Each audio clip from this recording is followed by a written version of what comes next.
Today, we're taking a deep dive into one of the most well-known countertop ovens ever made, the Breville Smart Oven Air Fryer Pro. Now, this oven has been on the market for over 10 years now, yet it's still the #1 bestseller on Amazon in the convection oven category, moving tens of thousands of units every month. That alone raises a big question. Does a decade-old design still hold up against newer, more modern ovens? In this video, I'm going to share my real-world testing, how it performs in everyday cooking, what I like about it, and a few things I genuinely don't like. By the end, you'll have a clear sense of whether this oven is still worth your counter space today. Before we jump into testing, let's talk briefly about the brand. Breville has been around since 1932, originally founded in Australia, and over the years, they've built a reputation as a premium kitchen appliance brand. They're known for thoughtful engineering, durable materials, and designs that prioritize consistency over flashy features. When people buy Breville, they're usually paying for reliability and long-term performance,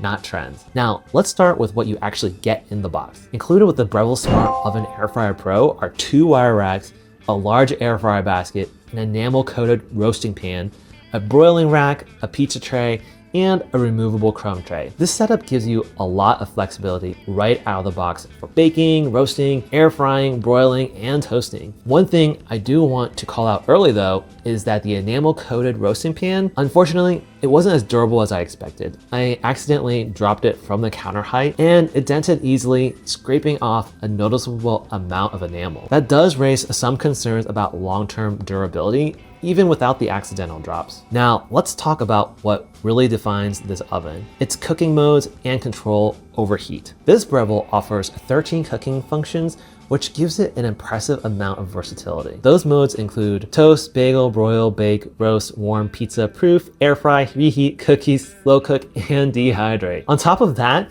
you have regular convection, super convection, and phased cooking. Regular convection gives you a steady airflow for even baking and roasting. Super convection ramps that airflow up significantly, which is especially useful for air frying, dehydrating, or when you want faster cook times. And phased cooking lets the oven automatically change temperatures or fan settings during a cook, which is great for more complex recipes. All of this is managed by Breville's Element IQ system. Inside the oven are 5 independent quartz heating elements controlled by smart algorithms and digital PID temperature control. The oven constantly adjusts where and how much power is delivered to maintain even heat and reduce cold spots. You really see this intelligence in action during real cooking. For example, during my toast test, the first batch took about 4 minutes at my chosen setting. When I immediately made another slice using the exact same setting, the oven automatically reduced the cook time to about 2 minutes. It recognized the residual heat inside the oven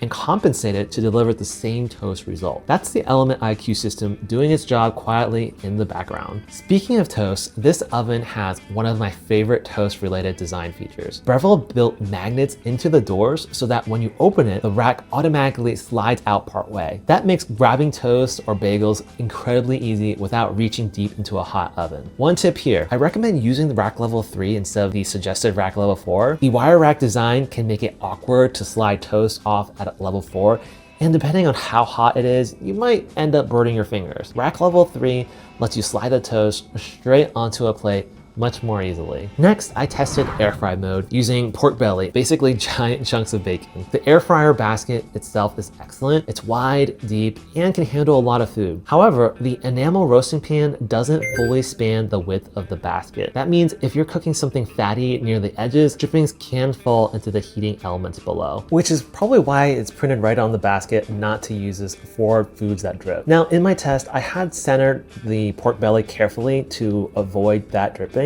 As for the cook itself, it was very good. Crispy on the outside, moist and tender inside, and evenly cooked. It did air fry a bit slower than some of the newer convection ovens I've tested, but the end result was still excellent. If you want to see how some other countertops ovens did, I made a video comparing 7 of them with in-depth metrics and rankings to find the overall best one based off my system. In this video, you can click it right above here or watch it in the link below in the description after this video. The Breville is part of that ranking system as well. Now, back to the Breville, where it gets a little tricky with this air frying is removal. Ideally, I like to pull the basket and pan out together and transfer everything to the counter. Because the pan isn't quite wide enough, I had to remove the pork belly piece by piece with tongs while it was still inside the oven. If you're cooking foods that don't drip, this won't matter much. And to be fair, the basket size makes it great for large volume air frying. Next up was pizza. I used the included pizza tray and cooked a DiGiorno frozen pizza. The tray added noticeable crispiness to the bottom of the pizza. It's not the same as thick pizza stone that you find in some newer ovens, but it definitely improves texture. The cheese melted evenly, the crust was crisp, and the pizza cooked exactly how I expected. Now let's talk about design and usability. You get dedicated dials for mode selection, temperature, and time. There are also individual buttons for convection, super convection, phase cooking, and frozen food adjustments. Everything is clearly labeled, and once you dial in your preferred settings, the oven remembers them even if you unplug it. That makes repeat cooking incredibly simple. The rack positions are printed directly on the glass door, which is extremely helpful. While Breville lists 8 rack positions, there are 4 physical rack slots. The additional positions come from flipping trays to align with the specific levels. Having this information right on the door means you rarely need the manual. The crumb tray slides out easily from the bottom and exposes a stainless steel surface underneath that's easy to wipe clean. The LCD display is intuitive and easy to read. It lights up orange during cooking, and the start-stop buttons glow red when active. And the oven is smart enough to pause the timer when you open the door while still maintaining heat. One design change I would have liked is moving the controls to the top instead. Now, given how large this oven already is, that could have saved 2 to 3 inches of counter space. That said, this oven absolutely feels premium. It looks great on the counter and feels built to last. Despite being more than a decade old, Breville has continued to support this oven. They now offer the Breville Plus app, which includes recipes, cooking guides, and suggested settings based on proteins and meal types. While the core hardware hasn't changed much, the ecosystem around it has evolved. So, does it still stack up today? In my experience, yes. It may not have the newest smart features like built-in food probes or app-controlled cooking, but its consistency,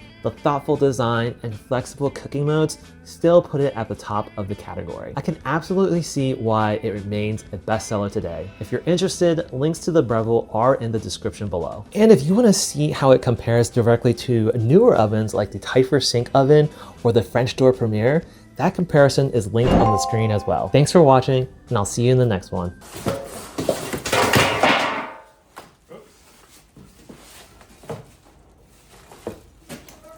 Drop something.